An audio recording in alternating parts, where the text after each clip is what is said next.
Mogollón Ricón, estudiante de la maestría en educación superior, mención docencia universitaria. Soy en la lectiva de la tecnología educativa con el profesor Douglas Barraje. A continuación voy a hacer una exposición del concepto, historia, importancia y tipos de la comunicación. En la historia de la comunicación humana se originó a partir del momento en el cual surge el humano en su lucha por la supervivencia, que se vio obligado a transmitir a quienes lo rodeaban sus ideas, impresiones y sentimientos, para lo cual se valió de la mímica, los gritos, las exclamaciones, lo que consideró como su lenguaje biológico.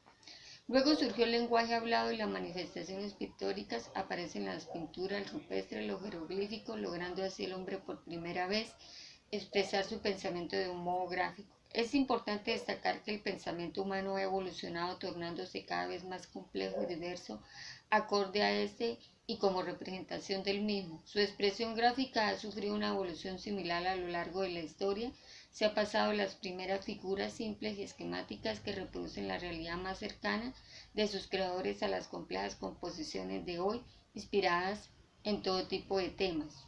En torno al anterior vamos a hablar de los orígenes de la comunicación. Está el origen divino, está fundamentado en la tradición bíblica, está la teoría monogenética o inicial del lenguaje humano, el cual explica que las lenguas se derivaron de una lengua inicial. En el siglo XVI un alemán sostuvo que la lengua original venía o provenía del alemán, dada la perfección de esta lengua. En el siglo XVII se postuló el griego, el árabe, el celta y el holandés como lenguas originales.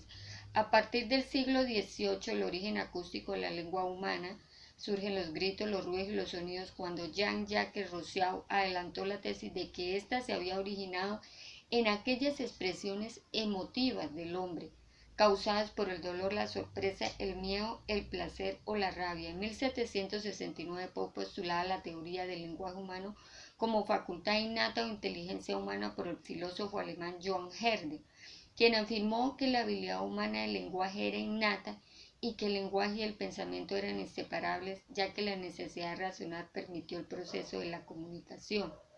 De lo anterior se infiere que existen diversas teorías y opiniones que explican el origen de la comunicación. Aunque todas difieren en la manera de cómo se originó, todas confluyen en un mismo punto en torno al cual subyace la idea central de que el hombre desde tiempos remotos ha buscado la manera de transmitir sus mensajes y de sobrevivir en función del contexto histórico. Voy a hablar de los tipos de comunicación. Está la comunicación verbal, que se refiere a la comunicación que se vale de la palabra para dar el mensaje. Es la principal forma de comunicación que se utiliza. Puede ser oral o escrita. Por ejemplo, están las conversaciones, las juntas, las entrevistas, los memorandos, las cartas, los tableros o avisos, los correos electrónicos, las páginas de internet, etc.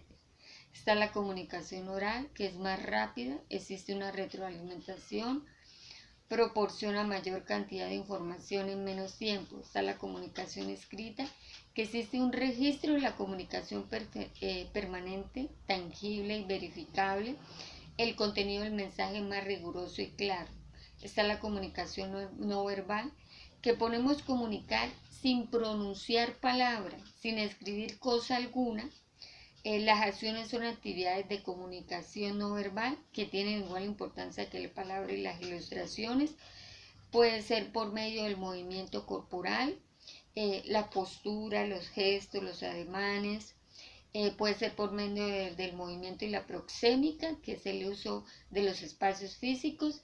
Incluye expresiones faciales, el tono de voz, los patrones de contacto, los movimientos, las diferencias culturales. Este tipo de comunicación se da en procesos de espacios físicos. Y está la comunicación gráfica, que son complementos de la comunicación de tipo verbal, y se requiere aquellos apoyos gráficos que se utilizan tanto para apoyar un mensaje como para transmitir una idea completa. Por ejemplo, las obras de arte, las pinturas, la fotografía, las imágenes y las vallas publicitarias. Considerando de lo anterior, podemos concluir que la comunicación es un proceso humano que va más allá del simple traspaso de información de unos a otros, ya que es un hecho de naturaleza histórico, social y cultural que implica el uso común de mensajes significativos a través de diversos canales y medios que influyen en el comportamiento de los demás y en la organización y desarrollo de los sistemas sociales. La comunicación es uno de los procesos más importantes y complejos, como lo hemos dicho, que se lleva a cabo en el ser humano. Por eso es importante tomar conciencia y asumir el control de lo que comunicamos. Se estima que más de un 60% de nuestras actividades involucran alguna forma de comunicación. Por ejemplo, el 6% lo dedicamos a escribir, el 11% a leer, el 30% a escuchar y el 21% a hablar. Por eso es muy importante conocer los tipos de comunicación y todo lo que lleva, que depende también de las culturas y la sociedad en la que nos desenvolvemos. Buenas tardes y hasta luego.